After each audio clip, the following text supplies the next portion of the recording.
Bismillahirrahmanirrahim. Assalamualaikum warahmatullahi wabarakatuh. Ya, selamat pagi. Ya, ketemu lagi di pembelajaran fisika nih untuk hari ini di pagi hari yang cerah. Di depan kalian sudah ada beberapa kit pembelajaran. Nanti akan mencoba praktikum. Ya, saya akan kembali. Jangan lupa untuk selalu bersyukur dan bahagia hari ini dengan apa kira-kira cara bersyukur yang terbaik untuk kalian, yaitu dengan belajar ya, dengan belajar dengan sebaik-baiknya. Oke, kira-kira ada yang merasa sedih nggak hari ini? Semangat apa? Semangat ya. Sekali hari ini semangat berarti kalian dalam posisi atau kondisi yang terbaik. Semangat hari ini ya. Perasaannya gembira. Jadi kita akan bergembira praktikum bersama. Kemudian yang ke berikutnya tujuan pembelajaran hari ini sudah saya bagikan melalui lembar kerja yang sudah kalian peroleh. Apa saja? Yang pertama yaitu nanti menjelaskan pengertian usaha dan energi melalui kegiatan diskusi. Jadi setelah eksperimen nanti kalian akan berdiskusi. Kemudian yang kedua, melakukan kegiatan diskusi, kalian dapat menyebutkan contoh-contoh perubahan energi dalam kehidupan sehari-hari. Ya, sekali contohnya, di sini pun ada perubahan energi ya.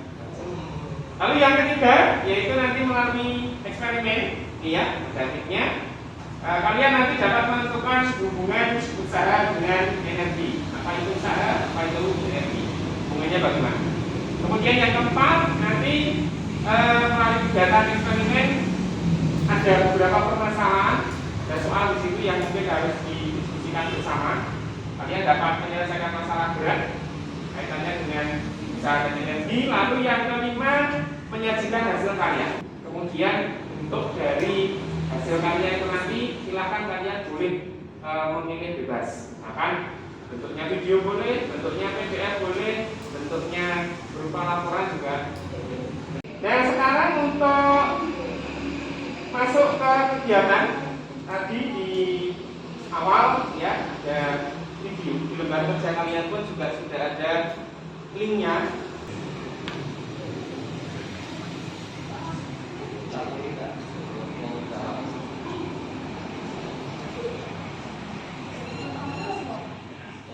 Usaha memiliki definisi yang lebih khusus. Usaha dalam fisika ini definisikan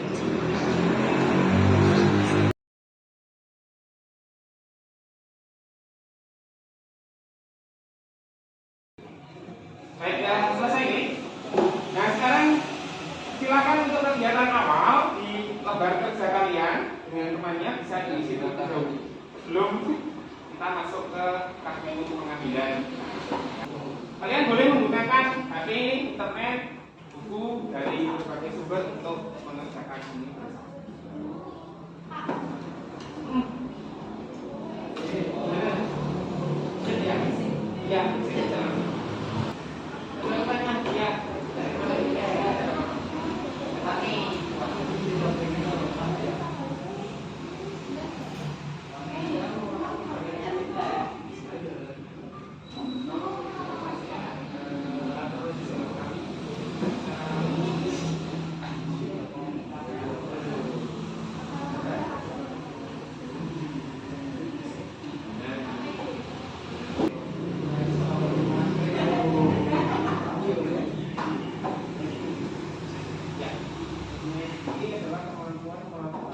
Ya, sebelum masuk ke sini dari video tadi ada yang perlu ditanyakan nggak?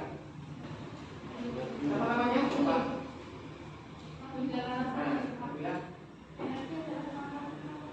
Ya, energi adalah kemampuan untuk melakukan usaha atau melakukan kerja. Jadi dalam fisika kerja dan usaha itu sama, ya. Oke. Setiap kelompok nanti silakan ambil di sini ya alatnya.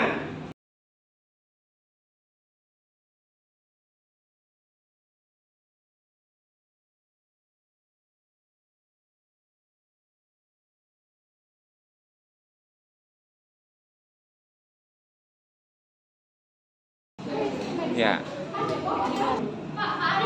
Ya. Bisa?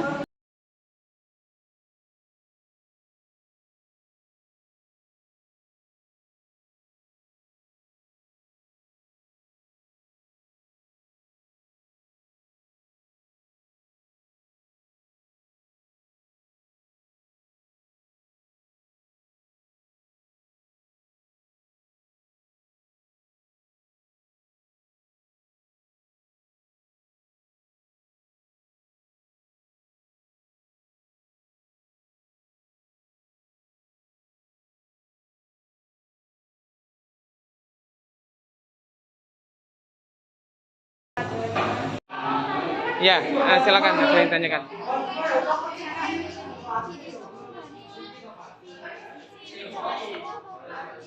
Yang S-nya gesernya mendatar dari sini ke sini. Ya, gitu. Kalau yang H ketinggian itu yang dari sini sampai ke tanah. Ya.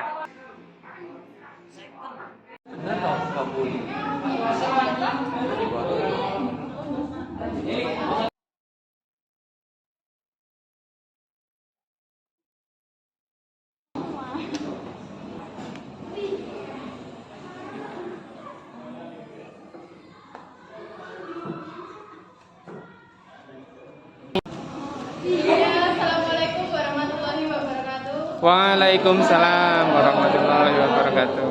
Kami dari kelompok 1 yang sedang menggunakan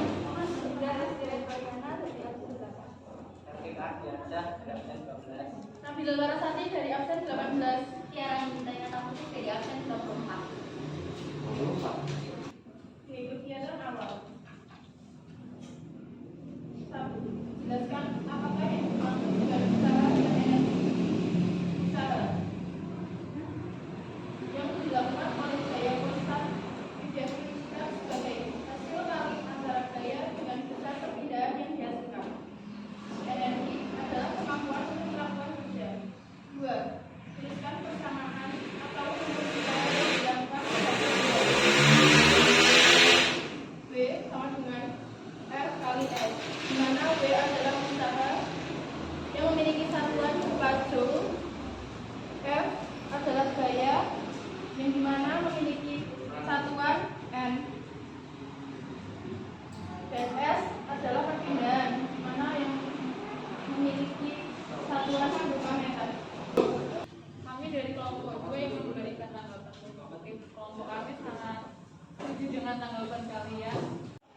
Saya Raffi Akbar Nugrahadi dari perwakilan kelompok 3 sangat setuju dengan penyampaian dari kelompok 1. Beberapa poin dari kelompok kami sama jawabannya dengan kelompok 1. Assalamualaikum warahmatullahi wabarakatuh. Waalaikumsalam warahmatullahi wabarakatuh. Kami dari kelompok 2 ingin memberikan dari kelompok bergambar kerja. Nama saya Susanti Alika Azazra dari berabsen 30. Nama saya Raffi Akbar Nugrahadi, nomor absen 26.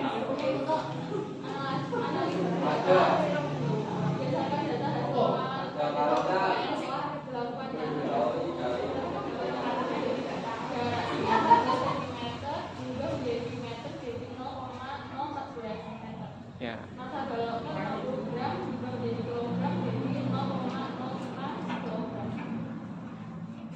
Lalu masalahnya itu ada 0,05, satunya 0,14 dan duanya 0, waktunya 0,56. Dua masalahnya 0,1, satunya 0,14 dan duanya 0, waktunya 0,46. Makanannya?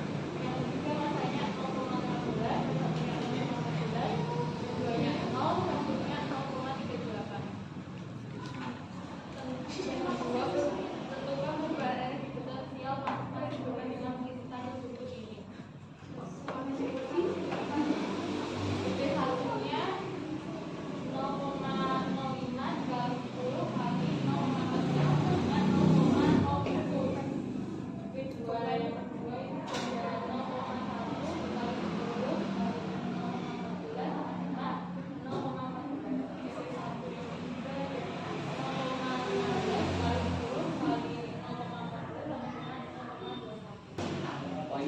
apakah kalian menghitung besarnya usaha dan perubahan energi potensialnya? Bagaimanakah nilai kedua variabel tersebut? Hasil usaha dan perubahan energi potensial pada tabel di atas sama. Poin 5. Apakah terdapat hubungan antara usaha yang dilakukan balok dengan perubahan energi potensialnya? Ya, karena usaha potensial dan perubahan energi potensialnya sama. Kesimpulan yang kita dapatkan, usaha sama dengan perubahan energi potensial. Contoh-contoh perubahan energi dalam kehidupan sehari-hari: A. Fotosintesis, B. Kendaraan bermotor, C. Kipas angin, D. Setrika, E. Senter. Saya Nabila Larasati, perwakilan dari kelompok 1, ingin memberi tanggapan positif. Tanggapan positif dari saya, untuk penjelasannya sudah cukup detail. Cuma di bagian akhir penjelasannya itu kecepatan suaranya. Apakah ada pertanyaan yang ingin disampaikan atas penjelasan dari kelompok kami? Kami dari kelompok 5 bertanya tentang data nomor 3 halaman 12, bisa dituliskan.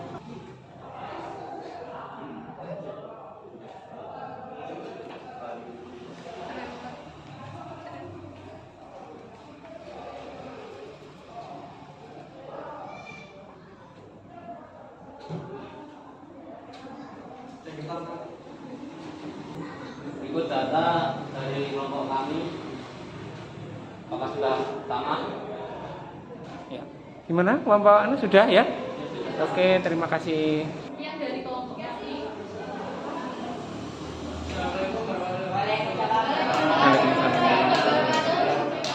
Oke, beri tepuk tangan.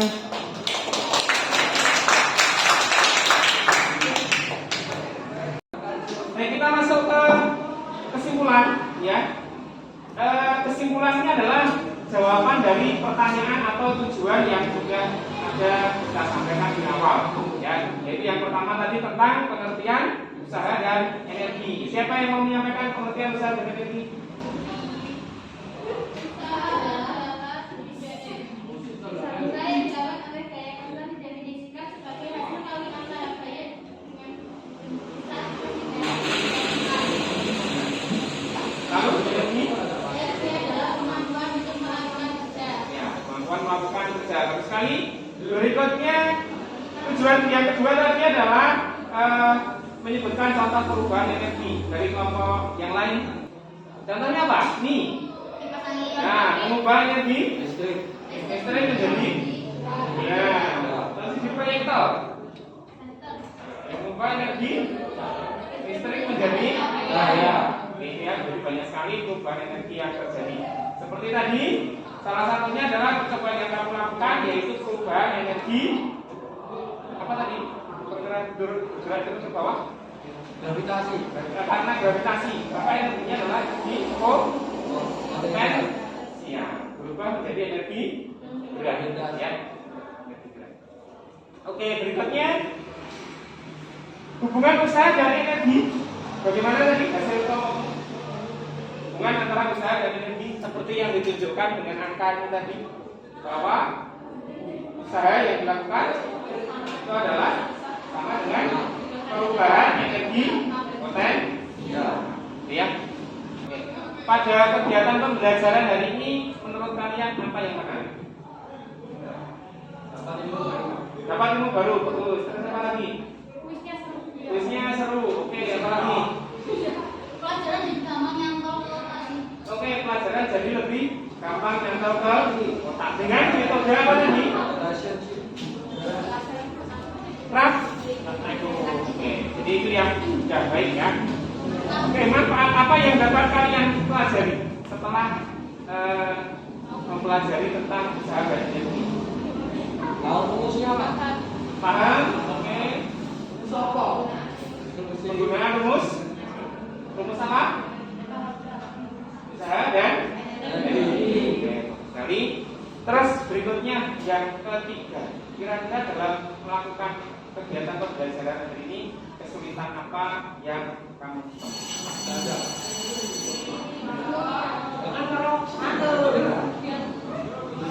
Ada yang mau menyampaikan dulu? Memahami langkah-langkah perkembangannya. Oke, itu termasuk bagian yang sulit ya. Oke, jadi ke depan instruksinya berarti harus lebih detail lagi, Nah, jadi supaya kalian lebih mudah. Terus harapanmu ke depan untuk pembelajaran berikutnya, kira-kira apa yang kamu inginkan? Ada kegiatan apa di dalam pembelajaran? Kalau bisa praktikum aja daripada teori. Oke, kalau bisa praktikum aja daripada teori. Lagi teori Yo, Aja semuanya teori. teori juga perlu. Oke, berarti kita bisa ambil ada keseimbangan antara praktikum dengan praktek. Iya. Oke, terima kasih untuk hari ini. Kita beri apresiasi untuk kerja kalian hari ini dengan memberikan tepuk tangan yang meriah. Pembelajaran ini bisa terlaksana karena partisipasi aktif dari kalian. Oke, saya teruskan dulu. Banyak kurangnya, mohon maaf. Mohon maaf. Mudah-mudahan ke depan Arif bisa memfasilitasi kalian belajar lebih baik. Amin. Oke. Terima kasih. Banyak kurangnya dari saya. Maaf. Assalamualaikum warahmatullahi wabarakatuh.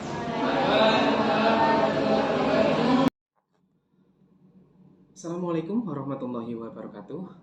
Setelah melakukan pembelajaran sosial emosional dan berdiferensiasi kemarin, ada beberapa poin catatan yang menjadi refleksi saya. Yang pertama, saya merasa antusias, senang dan bersemangat untuk melaksanakan pembelajaran sosial emosional dan berdiferensiasi. Sebelumnya, saya merasa bingung dengan rencana apa yang akan saya lakukan untuk melakukan pembelajaran sosial emosional dan berdiferensiasi. Lalu yang kedua, pada tahap pembuatan RPP, saya perlahan belajar dan memahami langkah-langkah apa yang akan saya lakukan. Pada tahap awal, saya membuat pemetaan kebutuhan murid berdasarkan profil belajar murid. Kemudian, diferensiasi pembelajaran yang saya lakukan adalah diferensiasi produk, proses, dan konten. Setelah itu, saya menentukan ruang lingkup, kompetensi sosial emosional, dan teknik pembelajaran KSE. Adapun KSE yang saya masukkan dalam pembelajaran kali ini adalah yang pertama kesadaran diri pengenalan emosi, kemudian keterampilan sosial melalui kemampuan kerjasama dan resolusi konflik, kemudian kesadaran sosial empati yaitu menghargai perbedaan pendapat dengan teman, kemudian pengelolaan diri, emosi, dan fokus mencapai tujuan melalui pengelolaan stres dengan ice breaking. Kemudian yang terakhir adalah kesadaran diri pengenalan emosi melalui kemampuan merefleksi diri. Lalu yang ketiga, setelah melakukan pembelajaran berdiferensiasi dan menerapkan pembelajaran sosial emosional di kelas, siswa tampak lebih bersemangat dalam belajar dan dapat memahami potensi yang ada pada diri mereka. Siswa juga semakin dapat mengatasi masalahnya dengan lebih tenang. Mereka sudah dapat mengendalikan diri dan mengelola emosi. Peserta didik lebih terbuka dalam mengungkapkan perasaannya. Saat berkolaborasi dengan teman dalam kelompok, siswa saya tuntun sesuai dengan profil belajar murid. Saat menerapkan pembelajaran sosial emosional, peserta didik tampak lebih aktif dalam menjawab pertanyaan. Pengalaman saya, pengetahuan PSI ini membantu saya untuk menciptakan kelas yang aktif dan bersemangat. Kemudian yang keempat, pembelajaran yang saya dapatkan dari pelaksanaan aksi nyata ini adalah saya dapat merasakan terkelolanya siswa dalam proses pembelajaran dengan lebih baik. Siswa mampu untuk belajar dengan aktif dan bersemangat, mau mendengar pendapat orang lain, dan siswa melakukan proses pembelajaran dengan antusias. Hal ini nampak dari pengamatan dan hasil refleksi di akhir pembelajaran. Dengan menerapkan RPP yang berdiferensiasi, memudahkan saya merancang pembelajaran yang menyenangkan dan berpihak kepada murid. Hal yang menjadi kendala dalam penerapan pembelajaran berdiferensiasi ini dan penerapan pembelajaran sosial emosional kali ini adalah waktu yang dibutuhkan untuk persiapan dan pelaksanaan pembelajaran yang lebih lama, padahal sekolah kami masih menerapkan PTM terbatas. Kemudian yang terakhir, untuk rencana perbaikan ke depan yang perlu saya perbaiki adalah menyiapkan LKPD dengan instruksi yang lebih mudah dipahami oleh siswa. Kemudian menyiapkan alat dan bahan pembelajaran lebih baik lagi, sehingga saya dapat mengelola waktu lebih efektif karena pembelajaran di sekolah kami masih menerapkan PTM terbatas. Akan saya usahakan juga untuk merancang RPP berdiferensiasi dan mengandung teknik KSE secara lebih optimal. Dan saya akan mulai mengenalkan teknik stop dalam pembelajaran. Sekian untuk refleksi kali ini. Mudah-mudahan bermanfaat. Terima kasih. Assalamualaikum warahmatullahi wabarakatuh.